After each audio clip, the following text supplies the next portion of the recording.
नमस्कार, आप देखना शुरू कर चुके हैं स्टार टीवी बिहार। मैं हूं संजय वर्मा। मंगनी लाल मंडल राष्ट्रीय जनता दल के प्रदेश अध्यक्ष निर्वाचित हुए हैं। स्टार टीवी की ओर से मंगनी लाल मंडल जी को बहुत बहुत बधाई। राजद ने मंगनी लाल मंडल को प्रदेश अध्यक्ष बनाकर मास्टर स्ट्रोक मारा है। मास्टर स्ट्रोक इसलिए कि अति पिछड़ी जाति की बात या उनकी हिस्सेदारी की बात, उनके अधिकार की बात तमाम पार्टियां करती रहती हैं, लेकिन अगर गौर करें तो ढूंढने पर भी किसी भी पार्टी ने अब तक अति पिछड़ा समाज के किसी व्यक्ति को अपनी अपनी पार्टियों का प्रदेश अध्यक्ष बनाया हो।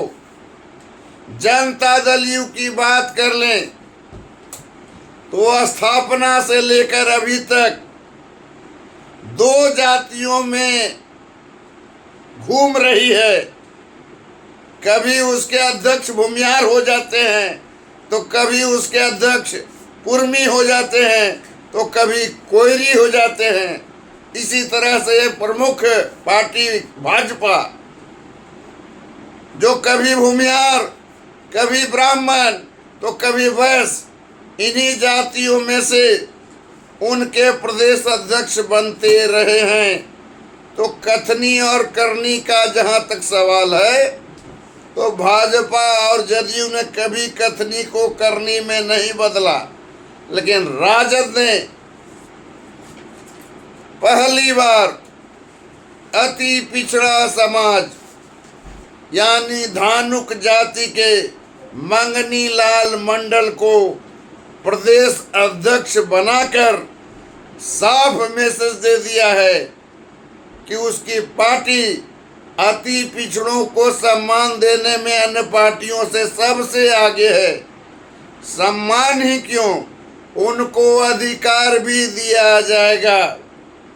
मंगनी लाल मंडल तपे तपाए नेता हैं, समाजवादी नेता हैं, कर्पूरी ठाकुर के जमाने से नेता हैं। मंगनी लाल मंडल कभी राजद में रहे, कभी जदयू में रहे, लेकिन जदयू से जब राजद में आए थे तो स्टार टीवी ने पहली बार यह कह दिया था कि मंगनी लाल मंडल जगतानंद सिंह का स्थान लेंगे, और स्टार टीवी की कही हुई बात आज साबित हो गई। मंगनी लाल मंडल के अध्यक्ष के निर्वाचन के बाद स्टार टीवी जो कहती है वो अक्सर सच होती है, भले ही लोग कुछ भी कयास कर लें। तो मंगनी लाल मंडल के अध्यक्ष बनने के बाद इफेक्ट क्या होगा 2020 के चुनाव में, मतलब जो 4 महीने के बाद विधानसभा का चुनाव होने वाला है उस पर कितना असर पड़ेगा। तो मेरा मानना है इसका दूरगामी असर पड़ेगा। जिस अति पिछड़ी जाति को नीतीश का वोट बैंक माना जाता था, उस वोट बैंक में राजद मंगनी लाल मंडल के माध्यम से जबरदस्त सेंधमारी करेगी। राजद को कहा जाता था कि माई की पार्टी है, एम और बाई की पार्टी है, मतलब मुस्लिम और यादव। तो इससे हट के और से कौन सी जातियां हैं? तो जातीय जो सर्वे आया उसमें सबसे ज़्यादा बड़ा समूह 37% अति पिछड़ों की आबादी आई, और उसके बाद ये मांग उठने लगी कि जिसकी जितनी हिस्सेदारी उसकी उतनी भागीदारी। तो राष्ट्रीय जनता दल ने मंगनी लाल मंडल को अध्यक्ष बनाकर यह स्पष्ट संकेत दिया कि अब वो अति पिछड़ों को अपने साथ जोड़ने में कोई कोर कसर नहीं छोड़ेगी, और अति पिछड़ों का वोट पाने के लिए वो मंगनी लाल मंडल को प्रदेश अध्यक्ष तक ही नहीं सीमित रखेंगे, बल्कि आने वाले समय में अति पिछड़ों के लिए और भी कुछ राजद अपना विजन डॉक्यूमेंट प्रस्तुत करेगी।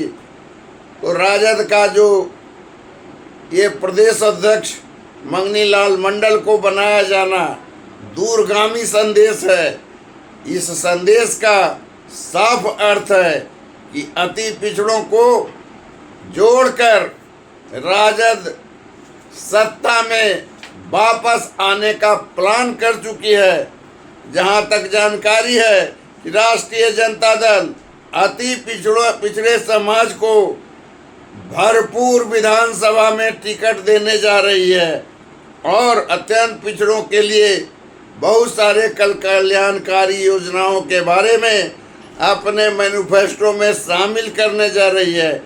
तो आज का ये जो दिन है वो राजद के लिए खुशी का दिन है, तो एनडीए के लिए गम का दिन है। मतलब कहीं खुशी तो कहीं गम। राष्ट्रीय जनता दल का जो अति पिछड़ों के प्रति जो लगाव प्रेम उमड़ा है वो 2020 के चुनाव में उसका राजनीतिक लाभ कितना मिलेगा यह तो चुनाव में ही पता चलेगा। लेकिन इतना तय है कि राष्ट्रीय जनता दल ने मंगनी लाल मंडल को अध्यक्ष बनाकर अन्य जातियों के अन्य पार्टियों के सामने चुनौती पेश कर दिया। जो पार्टियां अति पिछड़ों के हिमायती होने का दंभ भरती रही है, क्या वे भी इलेक्शन से पहले अपने प्रदेश अध्यक्ष के पद पर किसी अति पिछड़ी को बिठाएंगे या फिर डपोरसन की बात बोलते ही रहेंगे? आप देखते रहिए स्टार टीवी बिहार। चैनल को आपने अगर सब्सक्राइब नहीं किया है तो सब्सक्राइब करें, लाइक करें और यदि वीडियो अच्छा लगे तो ज़्यादा से ज़्यादा कमेंट करें।